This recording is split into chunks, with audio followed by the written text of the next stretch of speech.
Olha, os movimentos sociais, eles estão numa defensiva, há mais até do que uma década, lutando para ver se consegue segurar os direitos conquistados.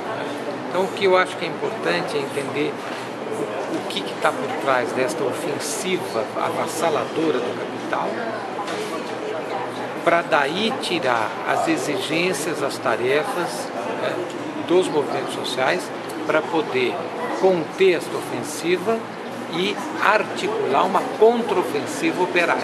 Acho que isso é que está em questão. Você acredita que nos últimos anos os movimentos sociais foram prejudicados pela interferência de partidos políticos, de agentes políticos no seu contexto? Eu acho que existe uma teoria da mudança social no Brasil, que é a teoria que eu vou chamar de programa democrático popular, a ideia de que o capitalismo brasileiro comporta a possibilidade de reformas mais democráticas, que é uma teoria equivocada. Por conta dessa teoria equivocada, o movimento tem uma prática política, uma forma de organização que o deixa vulnerável aos mecanismos, seja de cooptação da burguesia, seja de esmagamento, no caso dos movimentos mais aguerridos e que não se deixam cooptar. Então, o que eu acho que é o importante é o movimento avaliar esta situação e ver como ele tem que se organizar. Mas, em relação à questão tua, para responder direto, não há dúvida nenhuma. Acho que um dos problemas do movimento atual é a sua falta de autonomia e de independência em relação ao Estado.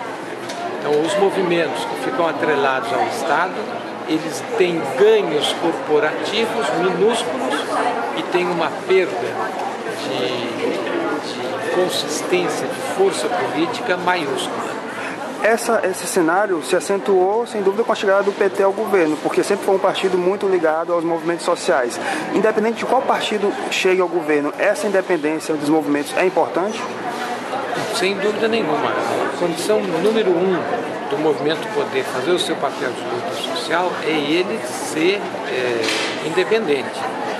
A ordem tem, digamos, dois partidos, né? Nós vivemos uma espécie de um pluripartidarismo, mas que se polariza em torno de dois blocos, né? A direita, o PSDB, e a esquerda da ordem, o PT. A direita reprime os movimentos, esmaga. Esta é a lei principal, esse é o movimento principal. O movimento do Lula é a cooptação. Claro que ele também reprime se precisar, mas ele, na verdade, vai mais pela cooptação. Os dois movimentos neutralizam a capacidade de luta dos movimentos sociais. Com o recente julgamento do Mensalão, muitos dos cidadãos ficaram completamente perdidos nesse contexto. Como você falou, há uma polarização entre direita e esquerda e um lado acusa o outro de estar contribuindo para o atraso do país. Qual é a avaliação que o cidadão comum pode ter em relação a esse contexto? Eu falei de esquerda, direita da ordem, né? Que é uma ordem conservadora e de direita. O Mensalão, eu acho que a história do Mensalão é mal contada. O que o PT fez é o que a direita sempre fez. O erro do PT, o pecado do PT, foi ter feito isso de maneira muito concentrada e ter feito isso numa escala muito grande e ter feito isso com uma visibilidade grande. E isso é que o Estado brasileiro está dizendo, olha, calma, as coisas têm que ser feitas de maneira mais descentralizada, mais escondidinha e em escalas um pouquinho menores.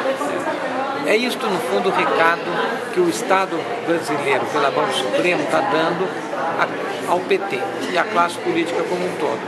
Mas o Mensalão não representa, na minha opinião, uma moralização da política brasileira.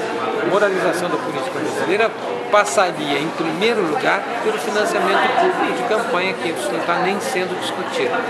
Então, o Mensalão é uma espécie de uma advertência ao PT que ele, se quiser estar dentro do jogo, ele tem que respeitar as regras do jogo. E as regras do jogo são: faremos escondidinho e de maneira descentralizada. nenhum chefe político manda no soldado do outro chefe político. Esse foi o pecado do Zé Dirceu e do Lula, que é o verdadeiro chefe do mensalão. Você citou o financiamento político de campanha, financiamento público de campanha. O problema de muitos partidos de esquerda, que ainda são pequenos e não conseguem expressivas vitórias, justamente a dificuldade em conseguir recursos para manter sua campanha, por conta da não aceitação de recursos de empresários. Esse problema dos partidos menores seria resolvido caso houvesse financiamento público? Eu acho que a reforma política que o Brasil precisa não é só o financiamento público. É um conjunto, né? Todo o debate, toda a política brasileira é feita para que não exista debate e para que não exista igualdade de condições. O financiamento público, ele é uma pré-condição para proteger um pouquinho a política do assédio do capital. Então é claro que num país com uma concentração de renda como o nosso, o capital compra deputados, compra representantes políticos, como compra representantes no Poder Judiciário, em todos os poderes. O financiamento público atenuaria isso. Mas, na verdade, só para deixar claro, o que resolve o problema do Brasil é reforma agrária, reforma urbana, é uma ruptura com a globalização, é uma ruptura com o subdesenvolvimento, com esse padrão de organização da economia que subordina tudo ao consumo. Então a gente vai muito bem em consumo e vai muito mal na educação, na saúde, em tudo que é fundamental. Então, para mudar o Brasil, as coisas devem acontecer de baixo para cima. Tem que mudar a organização social do Brasil. Isso aqui é importante. Essa ruptura com a globalização é uma coisa que é palpável no século XXI? Ela é... O que seria a ruptura com a globalização? Ela é uma necessidade histórica. Para ela ir até o fim, essa ruptura tem que ser uma revolução internacional. Mas mesmo que ela não tenha força de ir até o fim, ela deve ser, no mínimo, uma luta de resistência da sociedade nacional contra forças econômicas, políticas, culturais que destroem completamente as sociedades que fazem parte do elo fraco do capitalismo. O senhor acredita que é possível manter essa globalização e haver uma maior distribuição das riquezas no Brasil e em todo o resto do mundo? É absolutamente impossível compatibilizar a raposa com a galinha, ou um ou outro. A globalização é a política do Estado norte-americano e das empresas norte-americanas para conquistar o mercado mundial, para controlar completamente o mercado mundial. Nós, no Brasil, fazemos parte do elo fraco. O nosso potencial é o meio ambiente, é o salário barato, é a água e o sol. Então, a globalização reserva para o Brasil uma posição especializada na divisão internacional do trabalho. É uma posição muito ruim para uma sociedade nacional. Então nós não temos alternativas, nem nós brasileiros, nem os latino-americanos de uma maneira geral.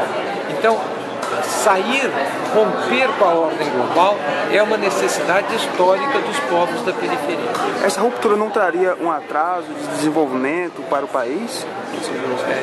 O Brasil, no caso específico, para a gente falar do Brasil, ele tem um subdesenvolvimento muito sui generis. E o Brasil é uma economia forte. O nosso problema é a distribuição de renda. Então, a prioridade que nós temos que ter hoje não é produzir mais celular de segunda geração, tablet de quinta geração, isso tudo é bobagem. O problema do Brasil é resolver educação, saúde, questão agrária, o problema do saneamento básico, do meio ambiente, da infraestrutura urbana, da habitação. Esse é que é o problema do Brasil. E para isso nós já temos força econômica suficiente.